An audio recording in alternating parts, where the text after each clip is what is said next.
All right, so this week, what we're going to be doing is kind of starting our last topic of the class. Can't believe it. It's happened. We're at our last topic. So this week and next week, we'll learn about this process called hypothesis testing. And then the first week in May, we'll actually have our final exam. And then the Zoom lecture that we take for the final exam, I'll do a prep for you and everything for that. So don't stress too much about the final exam. All right. So when you click on the week 12 tab,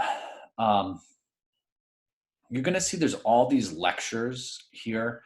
You should watch them all. So what I'm just going to do today is give you a real brief overview of this hypothesis testing. And you should definitely watch every single one of the lectures here because I go into much more detail. And you should watch both the lecture number 2, which shows how to do hypothesis testing using what's called the critical value approach. And then lecture number 3 using the hypothesis testing using the p-value approach. Because you can use either one on your homework for the second part of the homework. So your homework this week is going to be a little bit different than you're used to. So the homeworks usually are you get unlimited attempts. But this homework and next week's homework, you will only get 1 attempt to do it. Okay, here's why. So when you load up the homework and you give it a shot, you're going to notice there's a bunch of questions here. There's 4 questions that are multiple choice. So what this does, the first 4 questions is walk you through a hypothesis test by letting you select the options. And then when you get to question 5, what I do is I ask you to write out the steps that you would use to solve this. So what you'd have to do in this little box here when you go to submit your homework is you type out, and this will make more sense as the lecture goes on. Step 1, what did I do? Step 2, what did I do to solve it? And then submit it. And then what I have to do is, and the reason this is why you don't get unlimited attempts is because I have to look over everybody's assignment and grade it that way. Okay, so you'll only get 1 attempt on this. All right, does that make sense for the homework at least, what you have to do?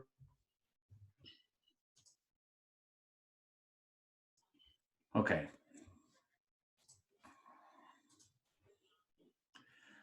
So I'll grade these as, roughly as they come in. So just give me a little bit of time as to go through those. All right, so let's don't worry about this stuff for now. Go back after the Zoom meeting and review these yourself. So let's get into hypothesis testing. Okay, what is it? Our final topic of the class. Anybody excited to be this close to being done for the semester? I know I am. It's been a stressful semester. Okay. All right, so what is hypothesis testing? All right, so the kind of just the real basic idea behind it is it's a process to test the validity of a claim. So what we're going to do in hypothesis testing is we're going to make some type of claim, okay, about the value of a population parameter.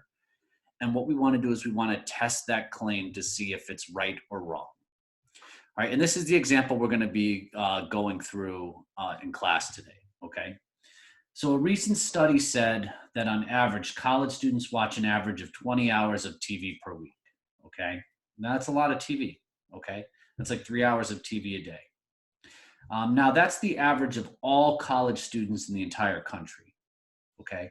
Now think about WCC students and post this in the chats. Do you think WCC students watch more or less than 20 hours a week of TV? More? Anybody think less?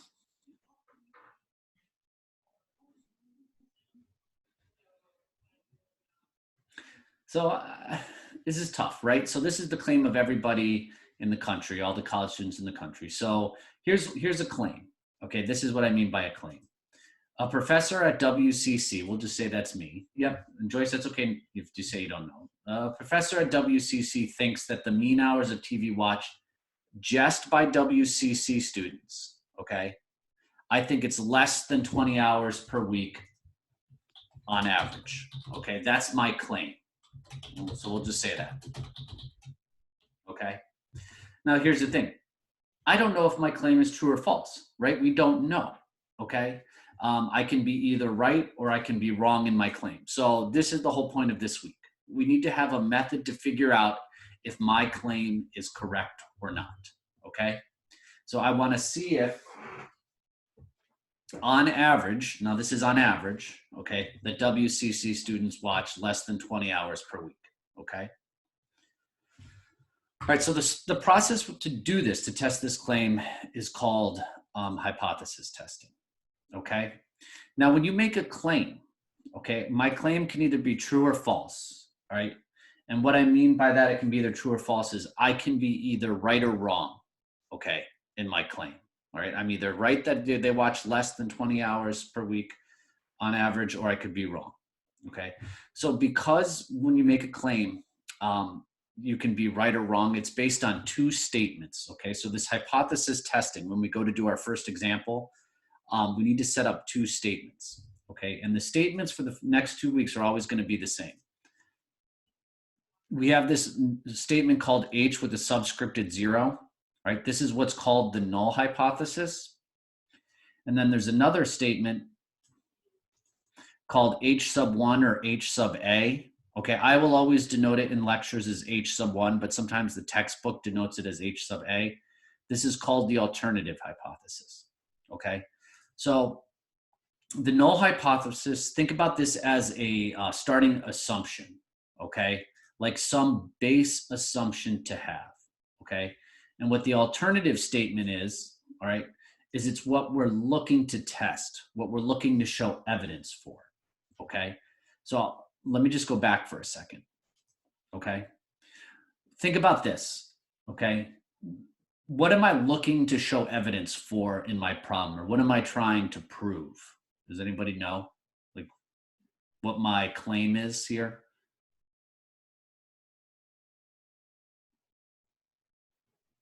Anybody got a guess? Want to put on their mic? That's exactly right. Right there in the chat. Yes. My claim, what I want to prove here is that the average is less than 20 hours per week. Okay. So that's kind of my alternative hypothesis. That's what I'm looking to test, what I'm looking to show evidence for. So if I want to look to show evidence for something, I have to start with some base assumption. Okay. So when we look back here, we have to figure out what our base assumption is. All right. And we'll get to that in a second. So it's a little weird, like hypothesis testing. What I mean by you have to have two statements. So the example that I think about that helps understand why we need two statements when we do hypothesis testing is when someone's put on trial for a crime. Okay, like imagine I'm arrested. Okay, I'm arrested and put on trial for some crime. Okay, what is a jury instructed to assume when someone's put on trial for a crime? That you are what until what? Anybody know in the chat Innocent forum? until proven guilty. Say that louder. Innocent until proven guilty. You're innocent until proven guilty. So what that means is the null hypothesis, your starting assumption here is that you're innocent, and the jury is looking to show evidence that you're guilty. Okay, the jury is looking to find evidence to see that you're guilty.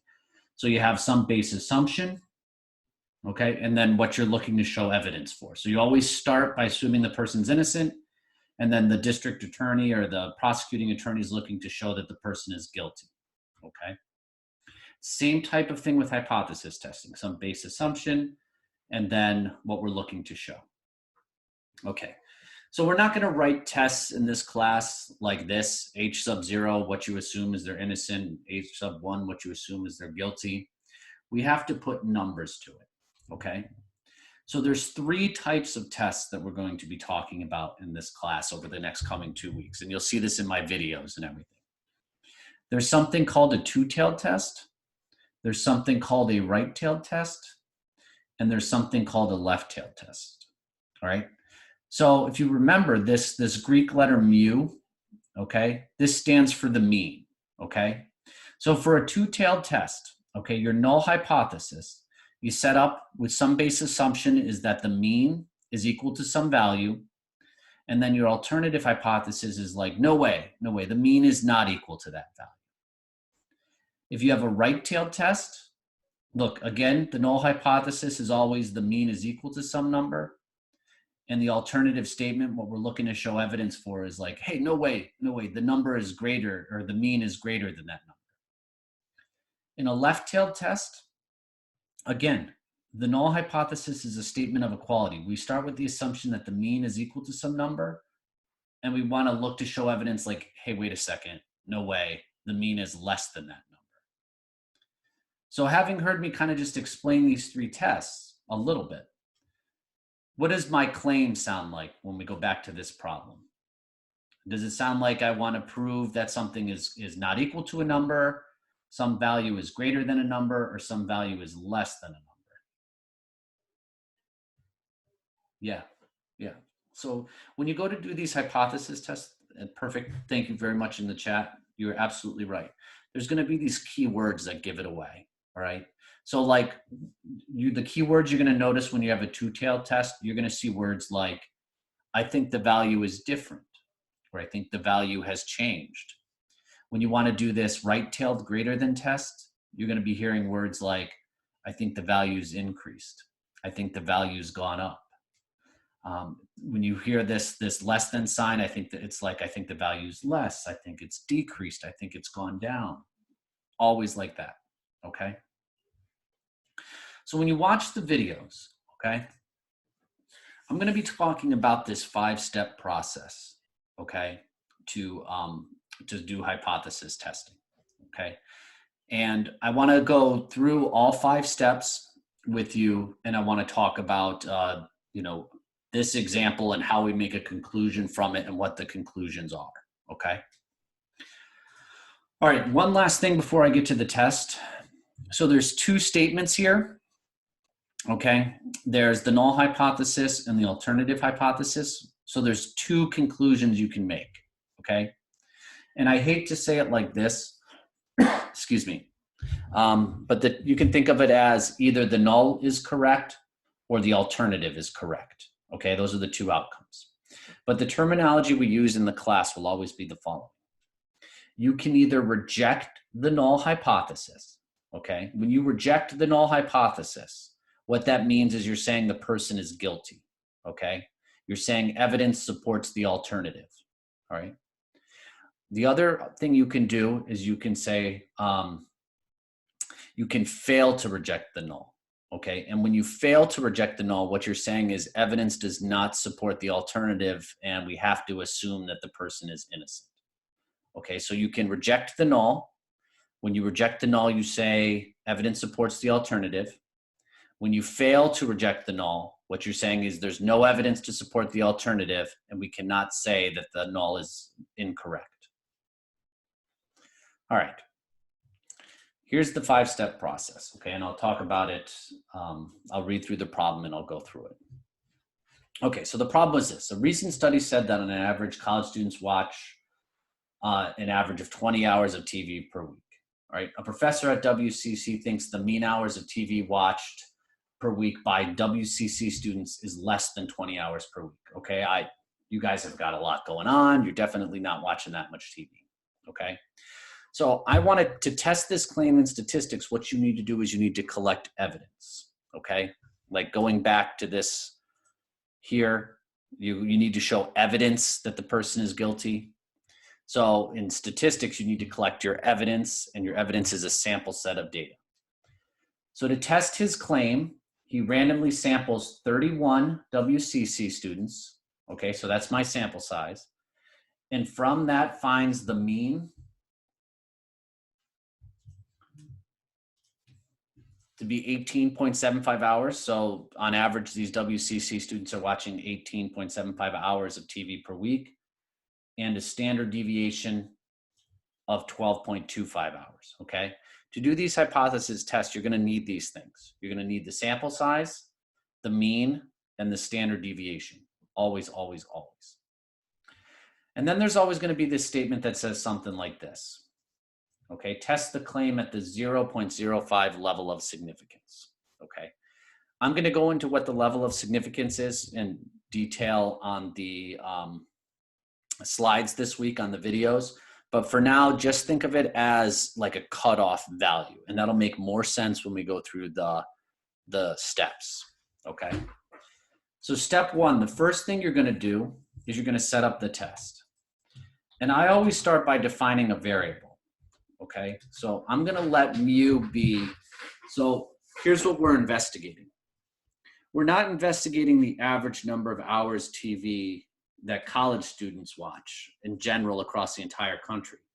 We're interested in the hours of TV on average that what college students watch. Which college specifically are we interested in investigating? WCC. WCC. So we're going to let mu be the mean hours of TV watched per week by WCC students. Okay. Now, when we were going back to here, everyone here said that this was going to be a left-tailed test because of the keyword here is I think it's less than. I think they watch less than TV. So when you go to set up your test, you're always going to start like this. You're going to have your null is always a statement of equality. And your alternative here, well, I saw the less, I got the keyword less, so I'm going to put this less than sign here. All right, so I want to test to see that what I'm looking to show evidence for is that on average, they watch less than 20 hours of TV per week. So then that means you need to have some base assumption. Okay, I need to put some number here. Can anybody tell me what I'm going to assume that WCC watched per week of TV? More than 20 hours. So you don't want to put anything, you don't want to say more than 20 because that's an infinite number of values. 21. Well, hold on. Let me ask you this. How many, yep, it's a little bit in there. How many hours did the study say that college students watch on average across the entire country? 20 hours. So you're going to start with the assumption that WCC students watch just as much TV as everybody else. Okay? So you're going to assume that they on average watch 20 hours because that's what the national average is. So this is important. When you go to set up your hypothesis tests, these two numbers are going to be the same number. Okay? You're never going to put different numbers in here. Okay? Always the same. The second thing you're going to do is select what's called the level of significance. This will always be given for you in the problem. Okay? So what did the test say the level of significance was?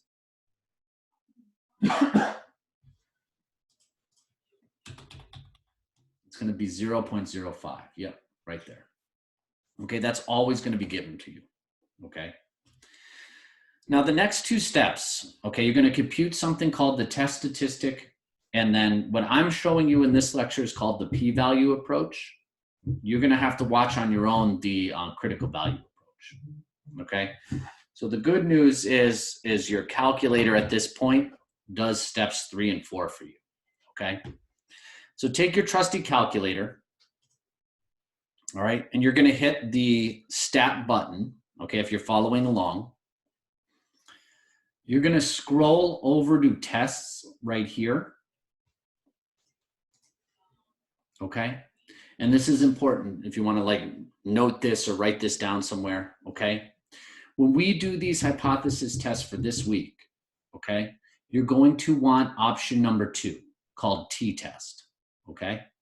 T-test. So you're going to go to t-test and you're going to hit enter.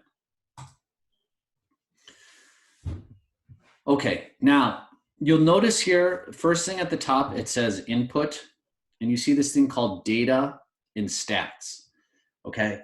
If I give you the raw data, okay, what you're going to do is you're going to plug it into your calculator and just use this option data. I have a video posted for you in the lectures, so you should watch that because maybe your second problem on the online quiz involves this option. But whenever I give you the summary statistics, okay, which would be the sample size, the mean, and the standard deviation, I just tell you what they are. You're going to scroll over to stats, and you're going to hit enter. All right. And you're going to see this new screen pop up. So I'm going to go down here. The first thing you're going to see is mu sub 0. What this is this is your hypothesized mean from the null. So you're going to look back at the null. Okay. The dead giveaway here too is you see how there's a subscripted 0. and there's a subscripted 0 up here. So whatever number you put in there, this 20, you're going to put right in here. So you're going to go 20. You're going to hit enter. The next thing it's going to say, okay, well, what was your sample mean? What was your X bar? Well, that's where this comes in, this 18.75. Okay. Then the next thing it's going to ask, okay, great. Well, what was your standard deviation? Well, that was 12.25 hours. And then the next thing it's going to say, okay, great. What was your N? What was your sample size? Well, that's the 31 students I talked to. And then what you're going to notice here is it's going to say mu, and then it's going to look like the 3 different tests. Okay, so it's always going to default for a 2-tailed. So you're going to hit enter, you're going to go down, and you're going to change it to match what you have here. So you see this less than sign here? It's this less than sign here.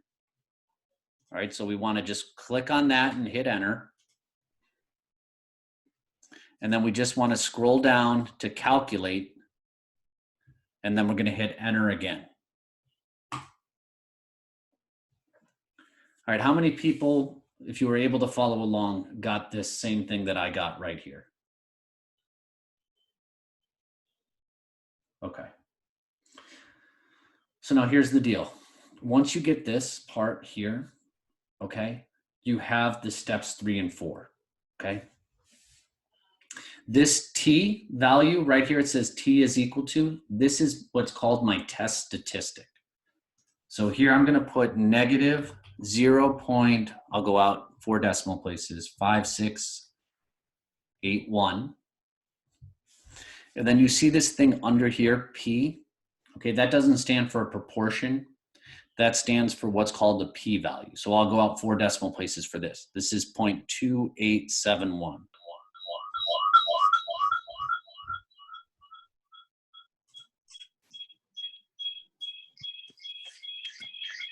Someone's getting a little bit of reverb on their mic, so I just muted everybody. So if you want to talk, just unmute yourself, okay?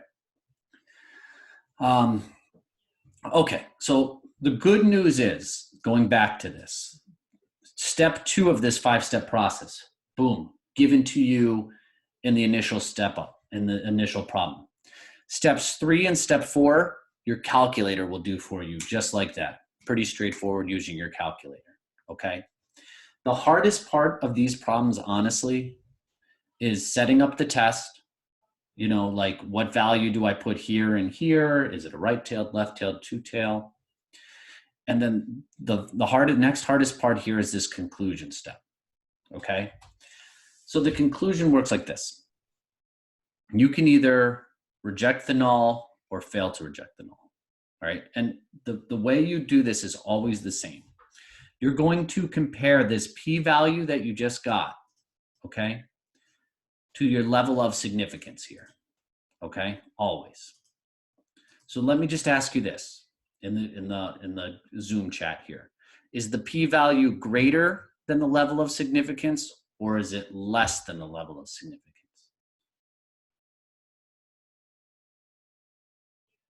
Okay, great. Whenever the p-value is greater, and you're absolutely right, whenever the p-value is greater than level of significance, fail to reject the null, okay? If the p-value was less, then we would reject the null, okay? When we fail to reject the null, what this means is we cannot say that this is wrong, okay? We cannot say that the average is not equal to 20, okay? We can't say this is wrong. So the way we would conclude this is, since we failed to reject the null, there is no evidence to suggest. I'll go back to that in 1 second, your question in the chat. There is no evidence to suggest that the mean hours of TV watched per week by WCC students is less than 20 hours a week. Okay, even though our sample mean came back to be 18.75, it was probably just statistical noise. There's no reason to assume right now, there wasn't strong enough evidence to suggest that the real mean was less than 20 hours. We couldn't reject the null and assume this. Okay, to answer your question here, the level of significance will always come from the problem. I will always give this to you, okay? Let me just note one thing. If the p-value had to end up being something like this instead, okay, something like this, okay? Is that value I just typed on the screen, is that less than 0.05?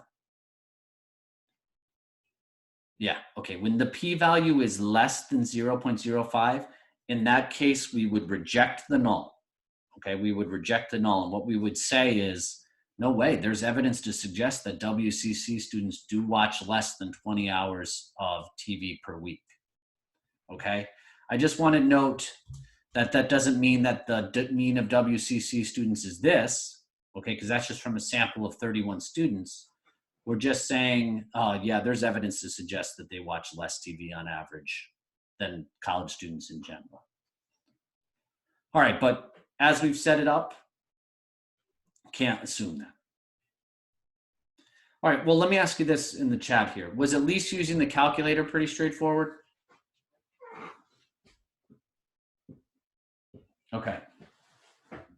All I have in the lecture videos for you this week, going to them. Under lecture 1,